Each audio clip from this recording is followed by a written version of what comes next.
আজকে আপনাদেরকে কয়েকটা জীবনের বাস্তব কথা বলি। জীবনে চলার পথে অনেক বিপদ আসবে। বিপদে ধৈর্য হারানো যাবে না। ধৈর্য রাখতে হবে, আল্লাহর উপর ভরসা রাখতে হবে। বিপদে কেউ পাশে না থাকলেও আল্লাহ তাআলা সবসময় পাশে থাকেন। তাহলে আল্লাহর উপর ভরসা রাখুন এবং ভরসা রাখলে আল্লাহ তাআলা কাউকে নিরাশ করেন না। আল্লাহ তাআলা সব সমাধানকারী।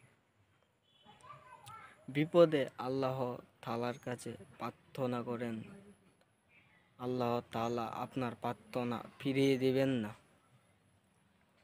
বিপদে কত মানুষ কত কিছু বলবে, আপনারা সেগুলো মনোযোগ না দিয়ে আল্লাহর উপর ভরসা রাখুন। সঠিক সময়ে সঠিক সিদ্ধান্ত আল্লাহ তাআলা আপনাকে দিবেন ইনশাল্লাহ।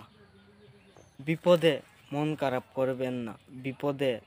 বিপদে সবচেয়ে বড় অস্ত্র হলো ধৈর্য এবং পরিশ্রম। বিপদে আপনি যত ধৈর্য ধরতে পারবেন, আপনি তত আপনার মন শক্ত হবে এবং আপনার বিপদ তত হালকা এবং পাতলা হবে।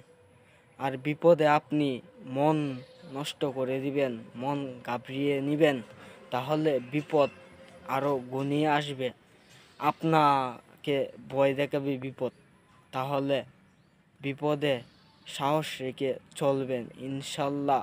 বিপদে যে সাহস রেখে চলে সে সবসময় বিজয়ী হয়, সে পরাজয় হয় না।